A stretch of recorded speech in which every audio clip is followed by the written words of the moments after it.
ایلیکوینٹ ادب کے سامعین سے گزارش ہے کہ ہمارے چینل کے پلے لسٹ آپشن کو چیک کریں اور جو آڈیو بکس کمپلیٹ ہو چکے ہیں خود بھی سنیں اور زیادہ سے زیادہ شیئر کرنے کی کوشش کریں، جیسے داستان ایمان فروشوں کی، شمشیر بے نیام، انلس کی ناگن، آخری چٹان، اور نیل بہتا رہا، اور ایک پچھکن پیدا ہوا، مارکہ کربلا، فردوس ابلیس، سلطان ٹیپو اعظم، حجاز کی آندھی، سلطان محمد فاتح، دولت عثمانیہ، دمشق کے قید خانے میں۔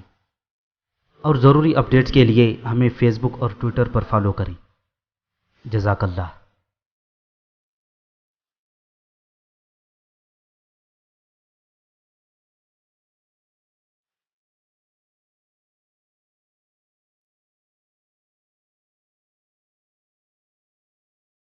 بسم اللہ الرحمن الرحیم۔ کرک میں ایسے حالات فوراً ہی پیدا ہو گئے جن میں وہاں کے نوجوانوں کو خود ہی سوچنا اور عمل کرنا پڑا۔ مقبوضہ علاقوں میں صلیبیوں نے قافلے لوٹنے کا بھی سلسلہ شروع کر رکھا تھا۔ قافلے اتنے عام نہیں تھے، تاجر اور دیگر سفر کرنے والے اکٹھے ہوتے رہتے تھے۔ ان کی تعداد 150-200 ہو جاتی تو قافلے کی صورت میں چلتے تھے۔ یہ ایک حفاظتی اقدام ہوتا تھا۔ قافلے کے ساتھ لڑنے والے مسلح افراد بھی ہوتے تھے، گھوڑوں اور اونٹوں کی افراد بھی ہوتی تھی، تاجروں کا بے شمار مال اور دولت ہوتی تھی۔ قافلے میں چندے کنبے بھی ہوتے تھے، یہ لوگ نقل مکانی کرتے تھے۔ صلیبی استبداد میں آئے ہوئے مسلمان اکثر وہاں سے ہجرت کر کے مسلمانوں کی حکمرانی کے علاقوں میں جاتے رہتے تھے۔ اتنے بڑے قافلے کو چند ایک ڈاکو نہیں لوٹ سکتے تھے، قافلے والے مقابلہ کرتے تھے۔ صلیبیوں نے یہ کام اپنی فوج کے سپرد کیا تھا۔ انہیں اگر کسی قافلے کی اطلاع مل جاتی تو اپنی فوج کے 1-2 دستوں کو صحرائی لوگوں کے بھیس میں بھیج کر اسے لوٹ لیتے تھے۔ قافلوں میں صرف مسلمان ہوتے تھے۔ یہ جرم ان صلیبی بادشاہوں نے بھی کرایا اور لوٹے ہوئے مال سے حصہ وصول کیا، جنہیں آج تاریخ میں صلیبی جنگوں کا ہیرو بنا کر پیش کیا جا رہا ہے۔ اس جرم میں مسلمان امراء بھی شامل تھے۔ وہ چھوٹی چھوٹی اسلامی ریاستوں کے حکمران تھے، ان کے پاس فوج بھی تھی۔ لوٹے ہوئے قافلوں کے 2-4 آدمی فریاد لے کر ان حکمرانوں کے دربار میں جاتے تھے تو ان کی سنوائی نہیں ہوتی تھی، کیونکہ ان حکمرانوں کو بھی صلیبی لڑکیوں، شراب اور تھوڑے سے سونے کی صورت میں حصہ دیا کرتے تھے۔ اگر یہ حکمران چاہتے تو صلیبی ڈاکوؤں کا قلاقمہ کر سکتے تھے، مگر انہوں نے صلیبی ڈاکوؤں کو ایسی کھلی چھٹی دے رکھی تھی کہ یہ ڈاکو ان کی ریاستوں کے اندر بھی آ کر لوٹ مار کر جاتے تھے۔ صلیبیوں نے انہیں اندھا کر کے یہ فائدہ بھی اٹھایا کہ ان کی ریاستوں کے سرحدی علاقے ہڑپ کرتے گئے۔ انہوں نے بعض چھوٹی چھوٹی ریاستوں کو مسلسل ڈاکوؤں سے پریشان کر کے جزیہ بھی وصول کرنا شروع کر دیا تھا۔ اس طرح سلطنت اسلامیہ سکڑتی چلی جا رہی تھی۔ نور الدین زنگی اور صلاح الدین ایوبی ان مسلمان ریاستوں پر بھی قبضہ کرنا چاہتے تھے۔ ان حکمرانوں کو وہ صلیبیوں سے زیادہ خطرناک سمجھتے تھے۔ ایک بار نور الدین زنگی نے صلاح الدین ایوبی کو ایک پیغام بھیجا تھا جس میں کئی اور باتوں کے علاوہ ان چھوٹے چھوٹے مسلمان حکمرانوں کے متعلق لکھا تھا۔ ان مسلمان حکمرانوں نے اپنی عیش و عشرت کے لیے اپنی ریاستیں صلیبیوں کے پاس گروی رکھ دی ہیں۔ وہ کفار سے تحفے اور زر و جواہرات اور اغوا کی ہوئی مسلمان لڑکیاں لیتے ہیں اور اسلام کا نام ڈبوتے جا رہے ہیں۔ یہ مسلمان کفار سے زیادہ ناپاک اور خطرناک ہیں۔ وہ بادشاہی کے نشے میں بدمست ہیں اور صلیبی ان کی جڑوں میں داخل ہو گئے ہیں۔ صلیبیوں کو شکست دینے سے پہلے ضروری ہو گیا ہے کہ ان مسلمان ریاستوں پر قبضہ کر کے انہیں سلطنت اسلامیہ میں مدغم کر دیا جائے اور خلافت بغداد کے تحت لایا جائے۔ اس کے بغیر اسلام کا تحفظ ممکن نہیں۔ ان خطروں کے باوجود کبھی کبھی کوئی بہت بڑا قافلہ صحرا میں جاتا نظر آ جاتا تھا۔ کرک سے چند میل دور ایک قافلہ گزر رہا تھا۔ اس میں 100 سے زیادہ اونٹ تھے، بہت سے گھوڑے بھی تھے۔ قافلے میں تاجروں کا مال تھا اور چند ایک کنبے تھے۔ ایک کنبہ ایسا بھی تھا جس میں 2 نوجوان لڑکیاں تھیں، یہ بہنیں تھیں۔ قافلہ حسب معمول مسلمانوں کا تھا۔ کرک کے علاقے سے قافلہ گزر رہا تھا تو صلیبیوں کو پتہ چل گیا۔ انہوں نے اپنی فوج کا ایک دستہ بھیج دیا جس نے دن دہاڑے قافلے پر جا حملہ کیا۔ قافلے کے گھڑ سواروں نے مقابلہ تو بہت کیا مگر صلیبیوں کی تعداد زیادہ تھی۔ وہاں ریت خون سے لال ہو گئی۔ صلیبیوں نے بچوں تک کو کاٹ ڈالا۔ 15-16 جوان سال مسلمان رہ گئے۔ انہیں قیدی بنا لیا گیا۔ دونوں لڑکیوں کو پکڑ لیا گیا۔ اونٹوں اور گھوڑوں کو مال و اسباب سمیت کرک لے گئے۔ یہ قافلہ جب کرک میں داخل ہوا تو آگے آگے قیدی تھے، ان کے پیچھے 2 گھوڑوں پر 2 لڑکیاں سوار تھیں جن کا لباس بتاتا تھا کہ یہ مسلمان ہیں۔ ان کے پیچھے سلیبی تھے جن کے چہروں پر نقاب تھے، اور ان کے پیچھے مال و اسباب سے لدے ہوئے اونٹوں کی قطار تھی۔ لڑکیاں رو رہی تھیں۔ کرک کے شہری تماشا دیکھنے کے لیے باہر نکل آئے۔ وہ تالیاں پیٹتے اور قہقہے لگاتے تھے کیونکہ وہ جانتے تھے کہ لوٹا ہوا یہ قافلہ مسلمانوں کا ہے اور قیدی بھی مسلمان ہیں۔ ان قیدیوں میں ایک جوان سال قیدی آفاق نام کا تھا۔ دونوں مغویہ لڑکیاں اس کی بہنیں تھیں۔ آفاق زخمی بھی تھا، اس کی پیشانی اور کندھے سے خون بہہ رہا تھا۔ وہ لوٹے ہوئے قافلے کے آگے آگے شہر میں داخل ہوا تو تماشائیوں کو دیکھ کر اس نے بلند آواز سے کہا، کرک کے مسلمانوں، ہمارا تماشا دیکھ رہے ہو؟ ڈوب مرو، ان لڑکیوں کو دیکھو، یہ میری نہیں تمہاری بہنیں ہیں، یہ مسلمان ہیں۔ ایک سلیبی نے پیچھے سے اس کی گردن پر گھونسا مارا۔ وہ منہ کے بل گر پڑا۔ اس کے ہاتھ رسیوں سے پیٹھ پیچھے بندھے ہوئے تھی۔ ایک قیدی نے اسے اٹھایا تو آفاق پھر چلایا، کرک کے مسلمانوں، یہ تمہاری بیٹیاں ہیں۔ اسے 2-3 نقاب پوشوں نے پیٹنا شروع کر دیا۔ اس کی بہنیں چیخ چیخ کر رو رہی تھیں اور فریادیں کرتی تھیں، خدا کے لیے ہمارے بھائی کو نہ مارو، ہمارے ساتھ جو سلوک کرنا چاہو کر لو، اسے نہ مارو۔ ایک بہن چلا رہی تھی، آفاق خاموش ہو جاؤ، تم ان کا کچھ نہیں بگاڑ سکتے۔ مگر آفاق چپ نہیں ہو رہا تھا۔ تماشائیوں میں مسلمان بھی تھے جو اپنا خون پی رہے تھے مگر بے بس تھے۔ ان کی غیرت ان کی نظروں کے سامنے گزرتی جا رہی تھی اور وہ دیکھ رہے تھے۔ ان میں نوجوان مسلمان بھی تھے اور ان میں عثمان سارم بھی تھا۔ اس نے اپنے نوجوان دوستوں کی طرف دیکھا، سب کی آنکھیں لال تھیں اور دل زور زور سے دھڑک رہے تھے۔ عثمان سارم تھوڑی دور تک اس قافلے کے ساتھ چلتا رہا۔ آگے ایک غریب سا موچی بیٹھا ہوا تھا جو لوگوں کے جوتے مرمت کیا کرتا تھا۔ اسے کسی مسلمان نے اپنی گھر کی دیوڑی میں سونے کی جگہ دے رکھی تھی۔ دن بھر وہ باہر بیٹھا جوتے مرمت کرتا رہتا تھا۔ بدقسمت قافلہ اس کے سامنے سے بھی گزرا۔ اس نے بھی آفاق کی للکار اور لڑکیوں کی آہوزاری سنی۔ آفاق کے چہرے کو خون سے لال ہوتا دیکھا، اس پر سلیبیوں کا ظلم ہوتا بھی دیکھا، لیکن اس طرح دیکھا جیسے اس نے کچھ بھی نہیں دیکھا۔ اس موچی کو نہ کبھی کسی نے مسجد میں جاتے دیکھا تھا نہ گرجے میں۔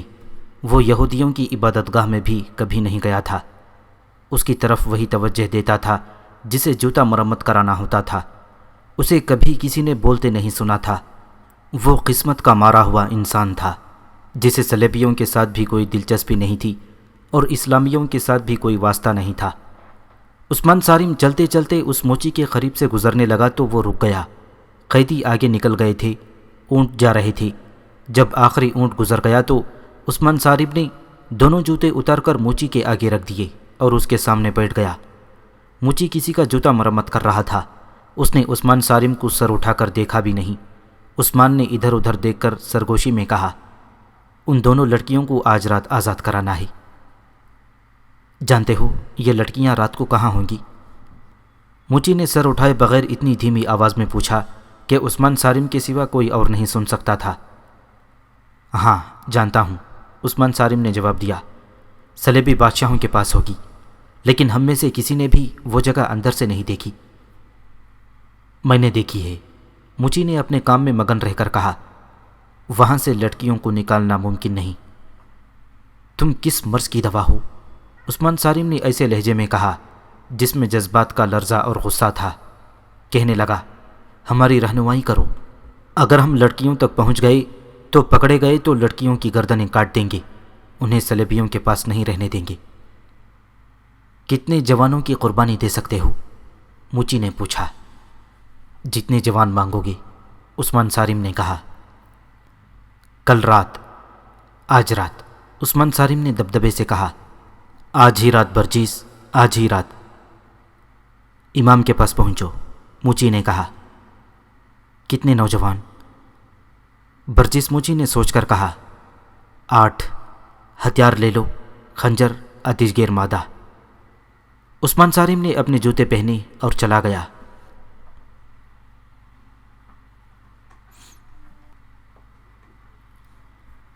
سورج ابھی غروب نہیں ہوا تھا۔ عثمان سارم نے راستے میں اپنے ساتھ ہمجولیوں کو گھروں سے بلا کر انہیں امام کے گھر پہنچنے کو کہا اور خود امام کے گھر چلا گیا۔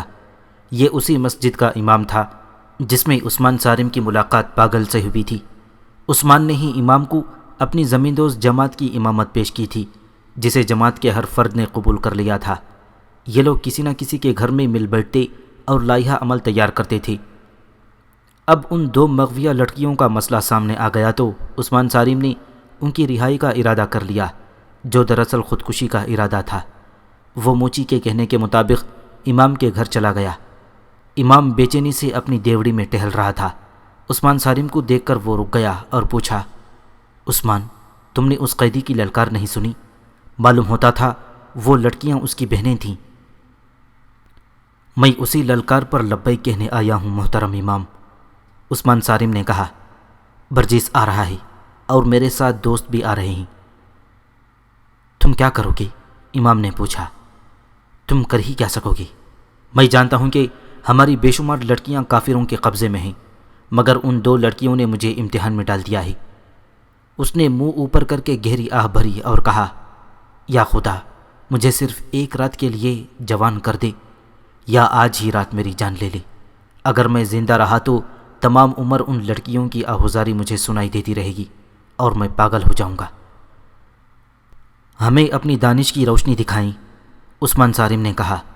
مجھے امید ہے کہ ہم آپ کو ایک رات سے زیادہ بے چین نہیں رہنے دیں گے۔ عثمان صارم کے دو ساتھی آ گئے۔ امام نے انہیں بیٹھنے کو کہا اور تینوں سے مخاطب ہو کر کہا، آج یوں معلوم ہوتا ہے جیسے میری دانش جواب دے گئی ہو۔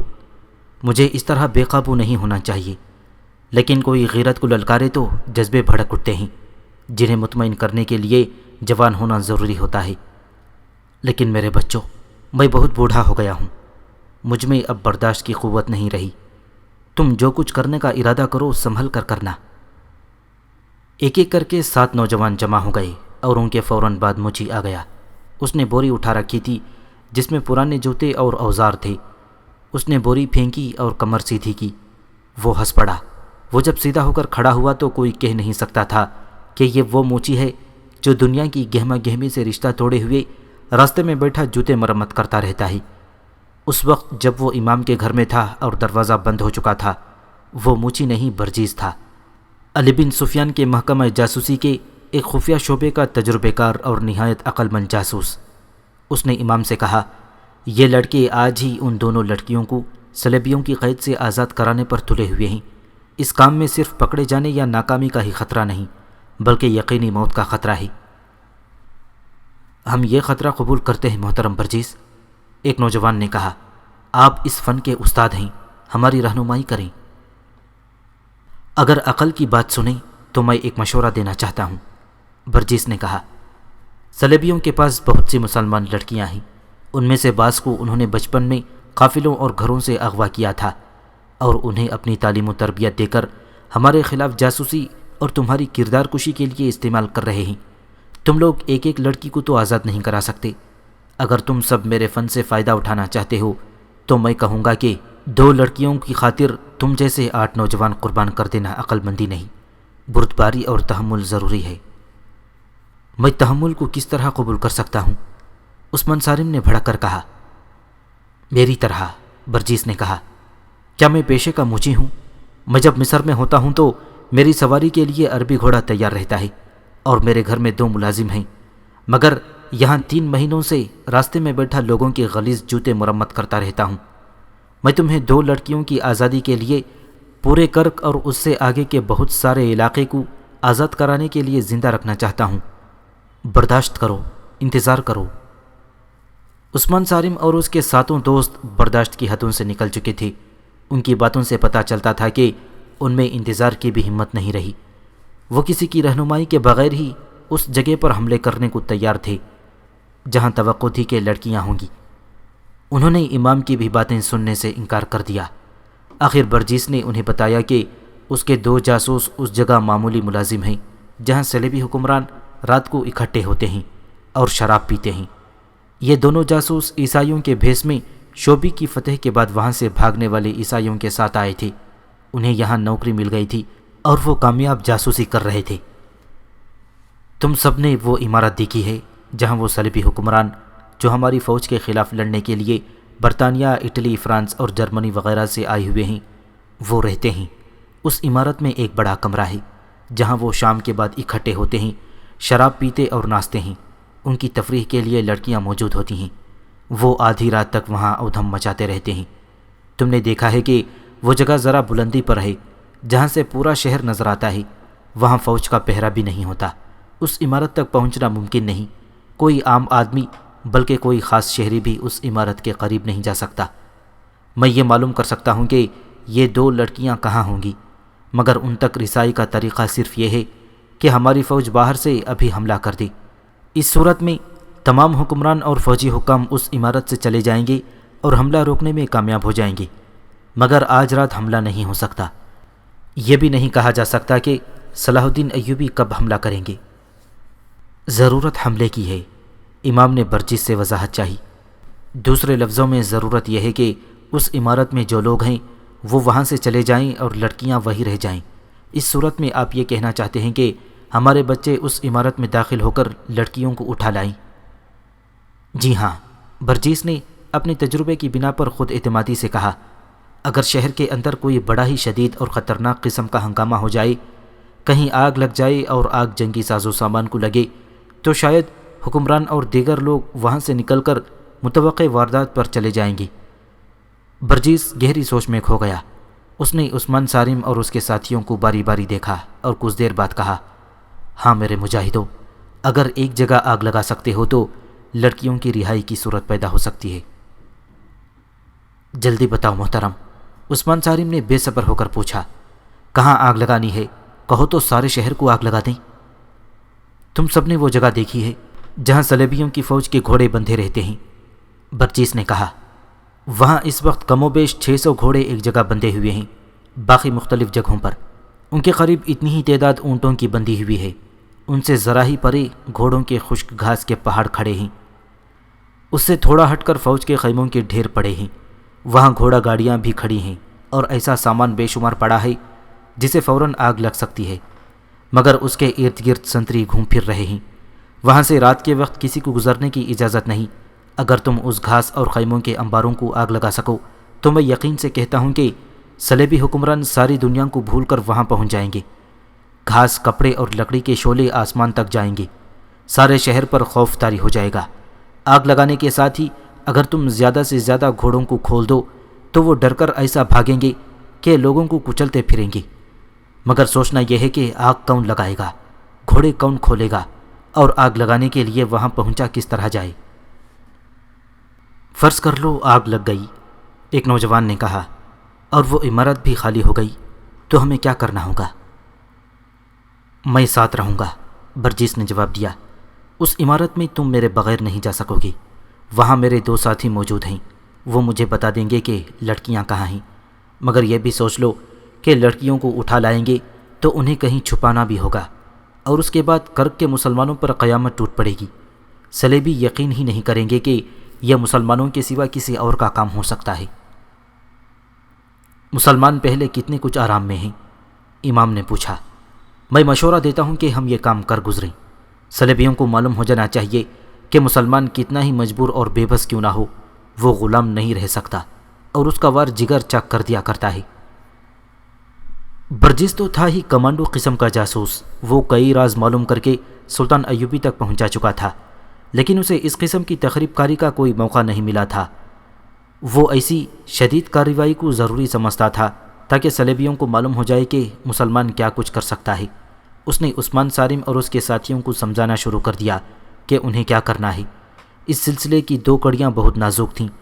ایک یہ کہ آگ لگانے کے لیے 3-4 لڑکیاں جائیں، وہ سنتری سے کسی اعلیٰ فوجی حکام کا پتہ پوچھیں اور سنتری کو مار ڈالیں۔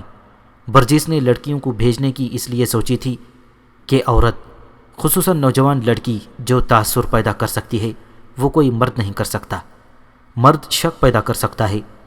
دوسرا خطرناک مرحلہ یہ آیا کہ کتنے نوجوان صلیبی حکمرانوں کی عمارت پر حملہ آور ہوں۔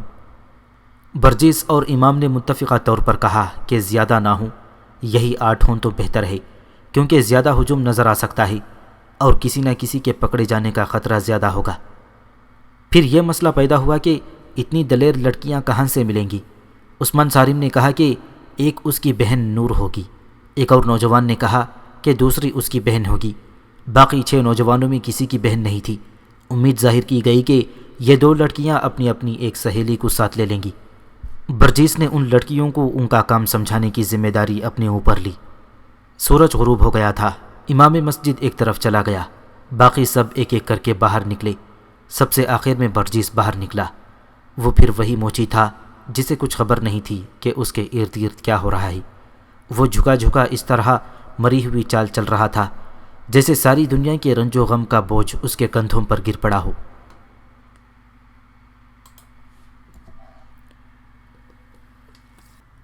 عثمان صارم اپنے گھر سے ابھی کچھ دور تھا کہ اسے رینی الیگزینڈر مل گئی۔ وہ عثمان کی بہن نور کی گہری سہیلی بنی ہوئی تھی۔ دونوں بہن بھائی چاہتے تھے کہ وہ ان کے گھر نہ آیا کرے، لیکن عثمان صارم اسے اچانک گھر آنے سے روک کر کسی شک میں نہیں ڈالنا چاہتا تھا۔ رینی اس کے ساتھ بے تکلف ہونے کی کوشش کیا کرتی تھی، جس سے عثمان کو یہ خیال بھی آتا تھا کہ وہ اس کا کردار خراب کر کے اس کا قومی جذبہ مارنا چاہتی ہے۔ اس شام رینی راستے میں مل گئی۔ اس نے مسکرا کر دیکھا اور رکنا نہ چاہا، مگر رینی رک گئی اور اس کا راستہ روک لیا۔ عثمان صارم کو ایسا کوئی ڈر نہیں تھا کہ وہ مسلمان ہے اور وہ ایک عیسائی لڑکی کے ساتھ راز و نیاز کی باتیں کرتا پکڑا گیا تو سزا پائے گا۔ وہ جانتا تھا کہ صلیبی اور یہودی انہیں دیکھ کر خوش ہوں گے کہ ان کی ایک لڑکی مشتبہ مسلمان نوجوان کو اپنا گرویدہ بنا رہی ہے۔ وہ بھی رک گیا اور بولا، میں ذرا جلدی میں ہوں رینی۔ تمہیں کوئی جلدی نہیں عثمان، رینی نے دوستانہ لہجے میں کہا۔ کیا تم اتنی آسانی سے مجھ سے پیچھا چھڑا سکو گی؟ میں تم سے پیچھا چھڑانے کی تو نہیں سوچ رہا۔ جھوٹ نہ بولو عثمان، رینی نے مسکرا کر کہا۔ میں تمہارے گھر سے آ رہی ہوں۔ تمہاری بہن نے مجھے صاف کہہ دیا ہے کہ یہاں اب کم آیا کرو۔ عثمان ناراض ہوتا ہے۔ کیوں عثمان، یہ بات تم نے خود کیوں نہ کہہ دی؟ عثمان صارم خاموش ہو گیا۔ اس کی بہن نے جلد بازی سے کام لیا تھا، اس کے لیے جواب دینا مشکل ہو گیا۔ اسے خاموش دیکھ کر رینی نے کہا، مجھے یہ تو بتا دو کہ میں تمہارے گھر کیوں نہ آیا کروں؟ عثمان صارم کی ذہنی حالت کچھ اور تھی۔ وہ جلدی میں تھا اور اس کے جذبات بھڑکے ہوئے تھے۔ وہ ٹالنے کے لیے کوئی موزون جواب نہ سوچ سکا۔ اس کے منہ سے وہی بات نکل گئی جو اس کے دل میں تھی۔ اس نے کہا، رینی، معلوم نہیں میں خود کو کیوں نہ تمہیں کہہ سکا کہ ہمارے گھر نہ آیا کرو۔ اب سن لو، ہماری آپس میں کتنی ہی محبت کیوں نہ ہو، ہم قومی لحاظ سے ایک دوسرے کے دشمن ہیں۔ تم ذاتی محبت کی بات کرو گی، مگر میں قومی محبت کا قائل ہوں، جو صلیب اور قرآن مجید میں کبھی پیدا نہیں ہو سکتی۔ یہ میرا وطن ہے۔ تمہاری قوم یہاں کیا کر رہی ہے؟ جب تک تمہاری قوم کے آخری آدمی کا بھی وجود یہاں رہے گا، ہم ایک دوسرے کے دوست نہیں بن سکتے۔ میرے دل میں جو کچھ تھا وہ تمہیں بتا دیا ہے، اور میرے دل میں جو کچھ ہے وہ بھی سن لو، رینی نے کہا۔ میرے دل سے تمہاری محبت نہ صلیب نکال سکتی ہے نہ قرآن مجید۔ میں جب تک تمہیں دیکھ نہ لوں مجھے چین نہیں آتا۔ تمہیں مسکراتا دیکھتی ہوں تو میری روح بھی مسکرا اٹھتی ہے۔ سن لو عثمان، اگر تم نے مجھے اپنے گھر آنے سے روکا تو ہم دونوں کے لیے اچھا نہیں ہوگا۔ تم مجھے دھمکی دے سکتی ہو، تم حکمران قوم کی لڑکی ہونا، عثمان صارم نے تحمل سے کہا۔ اگر میرے دماغ میں حکمرانی کا نشہ ہوتا تو تم یہاں نہ کھڑے ہوتے، قید خانے میں گل سڑ رہے ہوتے، رینی نے کہا۔ تم یہ سمجھ بیٹھے ہو کہ مجھے تمہارے متعلق کچھ نہیں معلوم۔ کہو تو تمہاری زمین دوز کارروائیوں کی تفصیل سنا دوں، کہو تو تمہارے گھر میں وہ سارے خنجر، تیر و کمان اور آتش گیر مادہ برآمد کرا دوں جو تم نے اپنے گھر میں میری قوم اور میری حکومت کے خلاف استعمال کرنے کے لیے چھپا رکھا ہے، اور جو تمہیں گھر میں رکھنے کی اجازت نہیں۔ نور کو تم تیغزنی سکھا رہے ہو، اور تمہارے ساتھ جو دوست ہمارے خلاف کام کر رہے ہیں ان میں سے کئی ایک کو جانتی ہوں۔ لیکن عثمان، تم نہیں جانتے کہ تمہارے اور قید خانے کے درمیان میرا وجود حائل ہے۔ تم جانتے ہو کہ میرا باپ کون ہے اور وہ کیا نہیں جانتا اور کیا نہیں کر سکتا۔ وہ 5 مرتبہ گھر میں بتا چکا ہے کہ عثمان کی گرفتاری ضروری ہو گئی ہے۔ میں نے 5 مرتبہ باپ سے منت کر کے کہا ہے کہ عثمان کی بہن میری بڑی پیاری سہیلی ہے اور اس کا باپ ایک ٹانگ سے معذور ہے۔ 2-3 بار میرے باپ نے مجھے ڈانٹ کر کہا کہ میں تم لوگوں کے ساتھ تعلق توڑ دوں۔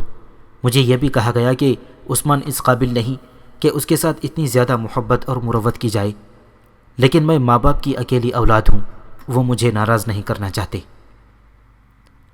سورج غروب ہو گیا تھا، شام تاریک ہونے لگی تھی۔ عثمان صارم خاموش رہا، اس کا ذہن کسی اور طرف تھا۔ وہ کچھ جواب دیے بغیر چل پڑا تھا۔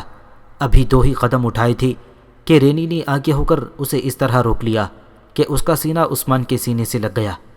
رینی نے دونوں ہاتھ اس کے کولہوں پر رکھ دیے۔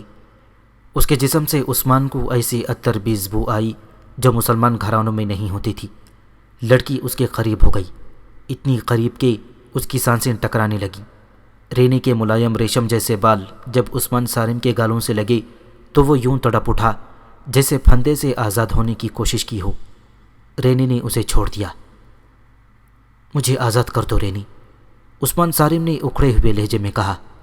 مجھے پتھر بن جانے دو، میرا راستہ کوئی اور ہے، ہم اکٹھے نہیں چل سکیں گے۔ محبت قربانی مانگتی ہے، رینی نے نشیلی آواز میں کہا۔ کہو کیا قربانی مانگتے ہو؟ میں وعدہ کرتی ہوں کہ تم جو جی میں آئے کرو، میں تمہیں قید نہیں ہونے دوں گی۔ اور میں تم سے وعدہ کرتا ہوں، عثمان صارم نے تنزیہ کہا، کہ میں تمہیں بتاؤں گا ہی نہیں کہ میرے جی میں کیا آئی ہے اور میں کیا کرنے والا ہوں۔ میں تمہارے اس حسین جسم اور ریشمی بالوں کے جادو میں نہیں آؤں گا۔ تو پھر مجھے ثابت کرنا پڑے گا کہ میں تمہارے لیے قربانی کر سکتی ہوں۔ رینی نے کہا۔ جاؤ عثمان، تم جلدی میں ہو، لیکن میں تمہارے گھر آنے سے باز نہیں آؤں گی۔ عثمان صارم دوڑ پڑا۔ رینی اسے دیکھتی رہی اور آہ بھر کر چلی گئی۔ عثمان صارم گھر میں داخل ہوا تو برجس وہاں پہنچ چکا تھا۔ عثمان صارم اندر چلا گیا اور اپنے ماں باپ اور نور کو تفصیل سے بتایا کہ صلیبیوں نے مسلمانوں کا ایک قافلہ لوٹا ہے اور 2 لڑکیوں کو بھی ساتھ لے آئے ہیں۔ اس نے تمام تر واقعہ سنا کر کہا، وہ اپنے ساتھیوں کے ساتھ ان لڑکیوں کو آزاد کرانے جا رہا ہے اور اس مہم میں نور کی بھی ضرورت ہے۔ عثمان صارم کے باپ کی ٹانگ صلیبیوں کے خلاف لڑتے ہوئے جوانی میں کٹ گئی تھی اور وہ باقی عمر اس افسوس میں کاٹ رہا تھا کہ وہ جہاد کے قابل نہیں رہا۔ اس نے عثمان سے کہا، بیٹا تم نے اگر اتنے خطرناک کام کا ارادہ کر لیا ہے تو مجھے یہ سننا نہ پڑے کہ تم نے اپنے ساتھیوں کے ساتھ غداری کی ہے۔ اس کام میں پکڑے جانے کا امکان زیادہ ہے۔ اگر تم پکڑے گئے اور تمہارے ساتھی نکل آئے تو جان دے دینا، اپنے ساتھیوں کے نام پتے نہ بتانا۔ میں تمہیں صلاح الدین ایوبی کی فوج کے لیے جوان کر رہا تھا، لیکن تمہاری بہن کی شادی کر کے تمہیں رخصت کرنے کا سوچا تھا۔ جاؤ اور میری روح کو مطمئن کر دو۔ ایک بار پھر سن لو، میں کسی سے یہ نہیں کہلوانا چاہتا کہ تمہاری رگوں میں صارم کا خون نہیں تھا۔ باپ نے بیٹی کو بھی اجازت دے دی۔ عثمان صارم نے اسے بتایا کہ برجس دیوڑی میں بیٹھا ہے اور وہ اس مہم کی کمان اور رہنمائی کرے گا۔ باپ دیوڑی میں برجس کے پاس چلا گیا۔ عثمان نے نور سے کہا کہ وہ فوراً اپنی 1 یا 2 ایسی سہیلیوں کو بلا لائے جو اس کام میں شامل ہونے کی جرات رکھتی ہیں۔ نور اسی وقت باہر نکل گئی اور ذرا سی دیر میں 2 سہیلیوں کو بلا لائی۔ اتنے میں عثمان صارم کا ایک ساتھی اپنی بہن کے ساتھ آ گیا۔ ایک ایک کر کے 7 جوان آ گئے۔ برجس نے لڑکیوں کو بتایا کہ وہ کس راستے کہاں جائیں گی۔ راستے میں انہیں ایک سنتری روکے گا۔ لڑکیاں اس سے پوچھیں گی کہ اوپر کو کون سا راستہ جاتا ہے۔ وہ کہیں گی کہ شاہ رینالڈ نے انہیں بلایا ہے، لیکن وہ غلط راستے پر آ گئی ہیں۔ ان میں سے ایک لڑکی نوکرانیوں کے بھیس میں ہوں گی، جس کے سر پر سامان ہوگا۔ سنتری کو ختم کرنا ہوگا، پھر آگ لگانی ہوگی۔ آگ لگانے والا سامان نوکرانی کے سر پر ہوگا۔ گھوڑے اس طرح بندھے ہوں گے کہ لمبے لمبے رسوں کے سرے زمین میں دبائے ہوئے ہوں گے، اور گھوڑوں کی پچھلی ایک ایک ٹانگ سے زنجیر یا رسی بندھی ہوئی ہوگی جو رسیوں سے گزاری گئی ہوگی۔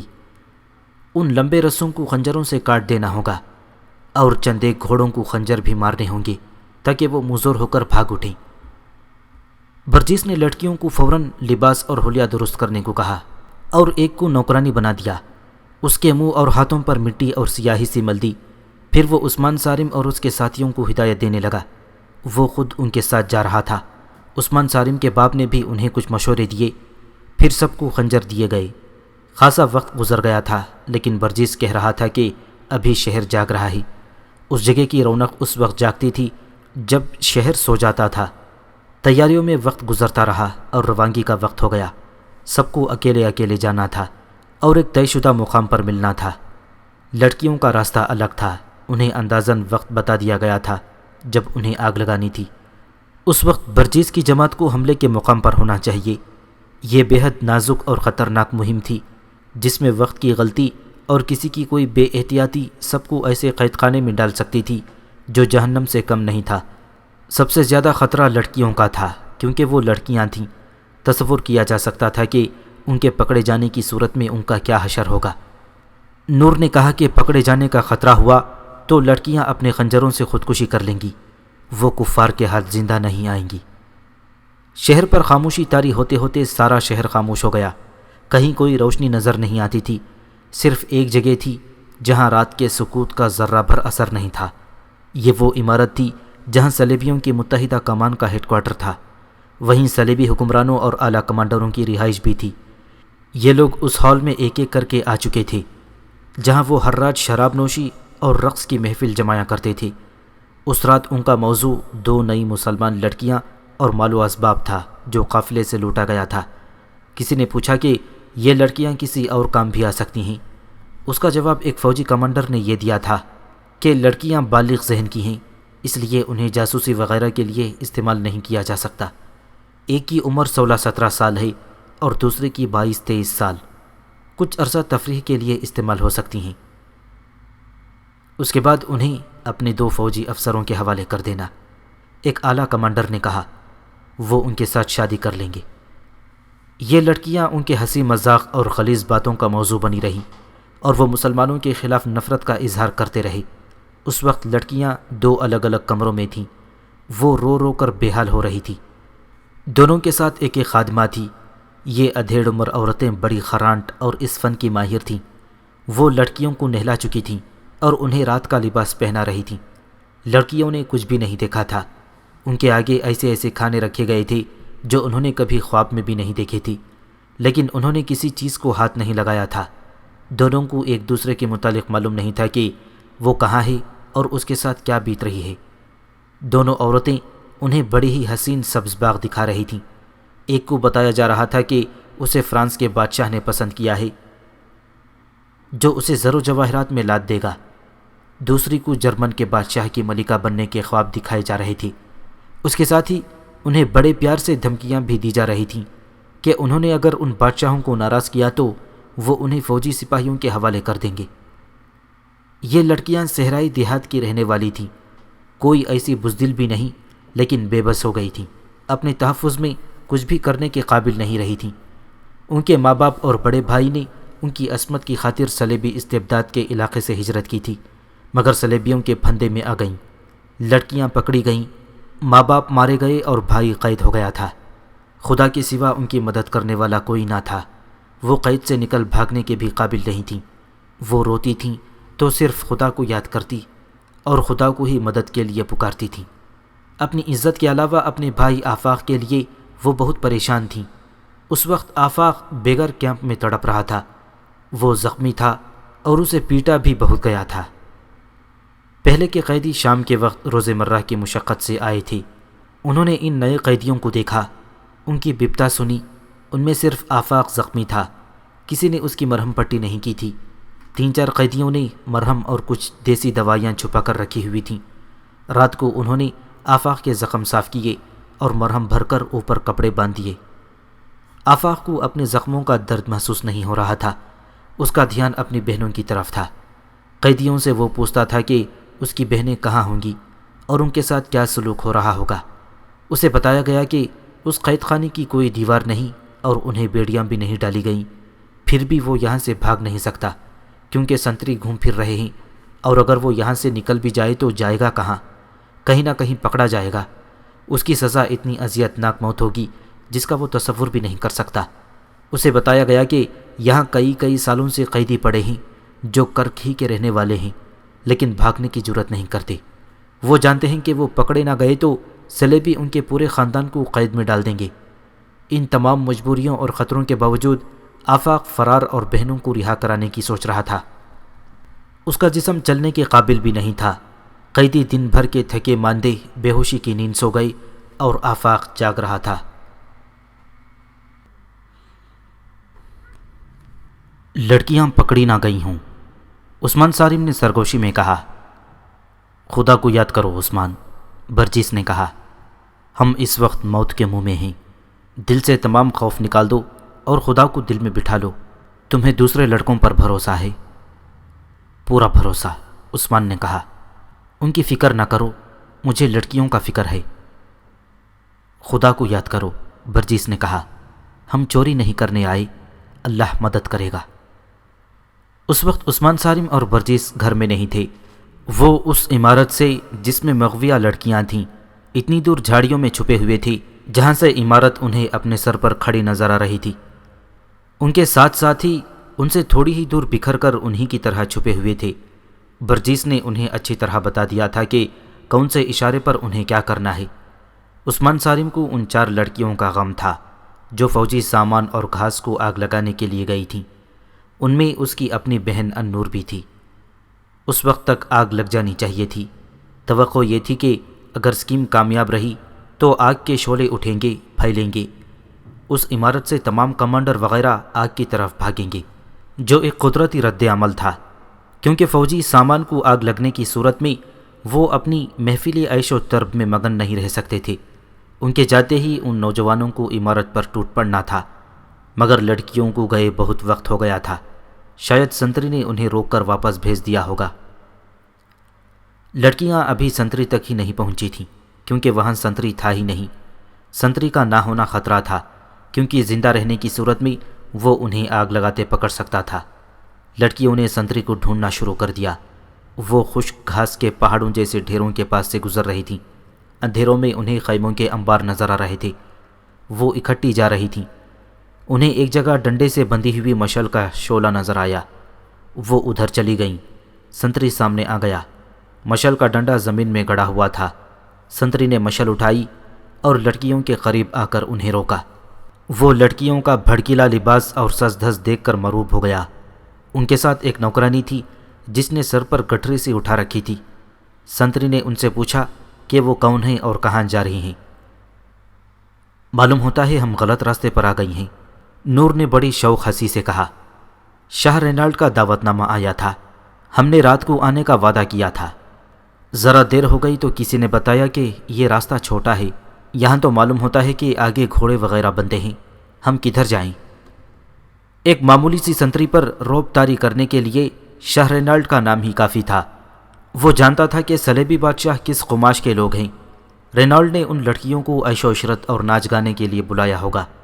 لڑکیوں کے لباس، عمریں اور ان کی شکل و صورت اور نور کے بات کرنے کا نڈر اور کھلنڈر سا انداز بتا رہا تھا کہ یہ اس کے اعلیٰ حکام کے مطلب کی لڑکیاں ہیں۔ اس نے انہیں راستہ بتانا شروع کر دیا۔ ایک لڑکی اس کے پیچھے ہو گئی اور اتنی زور سے خنجر اس کی پیٹھ میں گھونپا کہ دل کو چیرتا آگے نکل گیا۔ اس کے ہاتھ سے مشل گر پڑی۔ نور نے مشل پر دونوں پاؤں رکھ کر اس کا شعلہ بجھا دیا۔ باقی لڑکیوں نے بھی سنتری کے جسم میں اپنا اپنا خنجر داخل کر دیا۔ سنتری کی آواز بھی نہ نکلی۔ برجیس نے انہیں بتایا تھا کہ گھاس کو آگ لگے گی تو اس کی روشنی میں انہیں خیموں کے ڈھیر اور گاڑیاں نظر آ جائیں گی۔ گھاس کے پہاڑ تو انہیں اندھیرے میں بھی نظر آ رہے تھے۔ جو لڑکی نوکرانی بنی ہوئی تھی اس نے جلدی سے سر سے گٹھری اتاری۔ اس میں آتش گیر مادہ اور آگ لگانے کا سامان تھا۔ انہوں نے گھاس کے ایک ڈھیر کو آگ لگا دی، پھر دوسرے اور تیسرے کو، اور ذرا سی دیر میں تمام ڈھیروں کو آگ لگ گئی۔ اب خطرہ بڑھ گیا تھا کیونکہ روشنی ہو گئی تھی۔ تھوڑی دور انہیں لپٹے ہوئے خیموں کے ڈھیر نظر آ گئے۔ یہ کپڑا تھا، اسے آگ لگانا مشکل نہ تھا۔ خیمے بھی جلنے لگے۔ خالی گھوڑا گاڑیاں ایک دوسرے کے ساتھ کھڑی تھیں۔ لڑکیوں میں غیر معمولی پھرتی آ گئی تھی۔ انہوں نے 3-4 گاڑیوں پر آتش گیر مادہ پھینکا اور آگ لگا دی۔ اتنی دیر میں گھاس کے شعلے آسمان تک پہنچنے لگے۔ لڑکیاں گھوڑوں کی طرف بھاگیں۔ ابھی تک کوئی بیدار نہیں ہوا تھا۔ لڑکیوں نے خنجروں سے وہ لمبے لمبے رسے کاٹ دیے جن کے سرے زمین میں دبے ہوئے تھے، اور ہر رسے کے ساتھ 40 سے 50 گھوڑے بندھے ہوئے تھے۔ لڑکیوں نے چند ایک گھوڑے کو خنجر مارے۔ وہ بدک کر اور شعلوں کے ڈر سے ہیبت ناک آواز سے ہنہنانے لگے اور اندھا دھند بھاگنے لگے۔ جو گھوڑے کھل نہ سکے انہوں نے اودھم برپا کر دیا۔ معلوم نہیں کتنے گھوڑے کھل کر ادھر ادھر دوڑنے اور ہنہنانے لگے تھے۔ اونٹ کھلے تھے اور آرام سے بیٹھے تھے۔ وہ اٹھ کھڑے ہوئے اور اندھا دھند بھاگنے لگے۔ چاروں لڑکیاں بے لگام گھوڑوں اور بے مہار اونٹوں کے نرغے میں آ گئیں۔ دوسری طرف شعلے تھے جن کی تپش دور سے بھی جسموں کو جلاتی تھی۔ اور جانوروں کے اس قدر زیادہ شور و غل اور دھماکوں جیسے ٹاپوؤں سے فوج بیدار ہو گئی۔ مغویاں لڑکیوں کو دلہنیں بنا دیا گیا تھا۔ دونوں کے کمروں میں بیک وقت ایک ایک آدمی داخل ہوا۔ یہ صلیبیوں کے جنگجو حکمران تھے۔ وہ شراب میں بدمست تھے۔ خادمائیں باہر نکل گئیں۔ لڑکیاں کمروں میں بھاگ دوڑ کر پناہیں ڈھونڈنے لگیں۔ ان کی عصمت کا پاسبان خدا کے سوا کوئی نہ تھا۔ ایک لڑکی دو زانوں گر پڑی اور ہاتھ جوڑ کر رو رو کر خدا کو مدد کے لیے پکارا۔ صلیبی نے قہقہہ لگایا اور اس کی طرف بڑھا۔ باہر اسے شور و غل سنائی دیا۔ یہ غیر معمولی شور تھا۔ اس نے دروازہ کھول کر دیکھا تو ایسے لگا جیسے پورے شہر کو آگ لگ گئی۔ گھوڑوں اور اونٹوں کی خوفزدگی کا یہ عالم تھا کہ کچھ گھوڑے اس بلندی پر بھی چڑھ آئے جس پر یہ عمارت تھی۔ اس کا نشہ فوراً اتر گیا۔